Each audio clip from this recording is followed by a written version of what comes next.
dalam Wahyu 17 itu adalah 1 jam seperti pada beta zaman hari ke-8.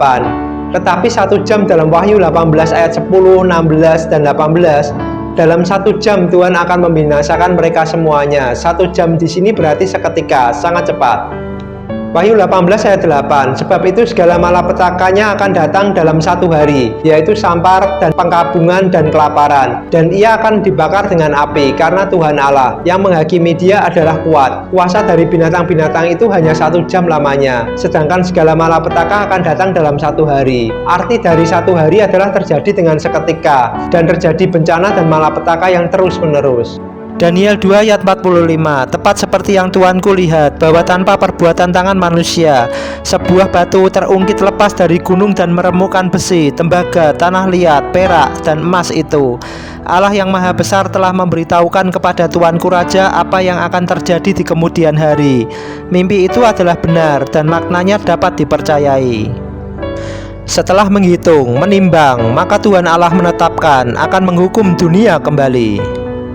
Ikuti bagian 7, part 7, rangkaian acara puncak pukul 5 petang, 7 sangkakala, 7 cawan murka Allah. Sekali lagi, tidak bisa menilai zaman hanya dengan mencuplik bagian akhir saja seperti menonton sebuah trailer film.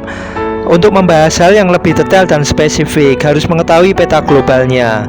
Jadi, tentang janji kedatangannya melalui surat Rasul Petrus oleh Roh Kudus, perhatikan atmosfer yang diingini dan dicontohkan Roh Kudus. Pembahasan dimulai daripada waktu dunia diciptakan, seperti halnya Alkitab dimulai dari kitab Kejadian. Mengapa selalu dituliskan bahwa kami memiliki informasi, data, dan fakta yang jauh lebih detail dan terperinci daripada apa yang dapat saudara bayangkan? Karena sumber data kami dari Yahweh, Elohim, Allah semesta alam, yang juga disebut Immanuel.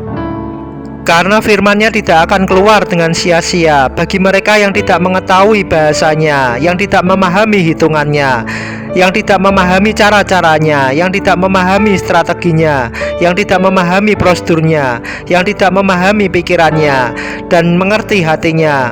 Adakah seorang bapak akan membicarakan strategi bisnisnya, omset perusahaannya, bahwa perusahaannya akan dikembangkan begini dan begitu kepada anaknya yang masih kecil?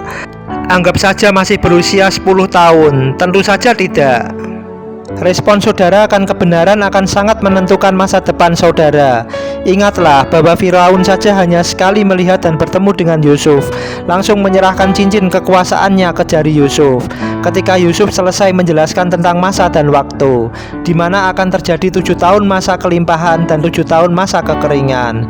Serta Daniel yang juga memahami secara detail rencana Tuhan selalu mendapatkan kedudukan yang tinggi dimanapun ia berada.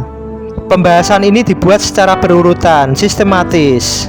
Baca dan tonton kembali mulai dari awal sehingga mendapatkan pemahaman yang lebih baik. Jika Anda merasa pengertian dan pembahasan ini belum pernah diketahui sebelumnya, periksa hati saudara. Jika hati saudara bergetar atau saudara merasa ada sesuatu yang berbeda, segera hubungi kami di 0855888355. Ada pesan khusus yang sangat penting bagi saudara yang akan kami sampaikan dengan segera. Ikuti pembahasan penting ini. Subscribe dan share. Dari persentase mereka yang percaya dan yang tidak berbandingannya masih sangat besar sekali. Jika keadaan tetap dan terus seperti sekarang ini, akan ada miliaran orang akan segera dimusnahkan pada puncak pukul 5. Ikuti keseruan perang Gog dan Magog pada masa 1000 tahun dan penghakiman terakhir.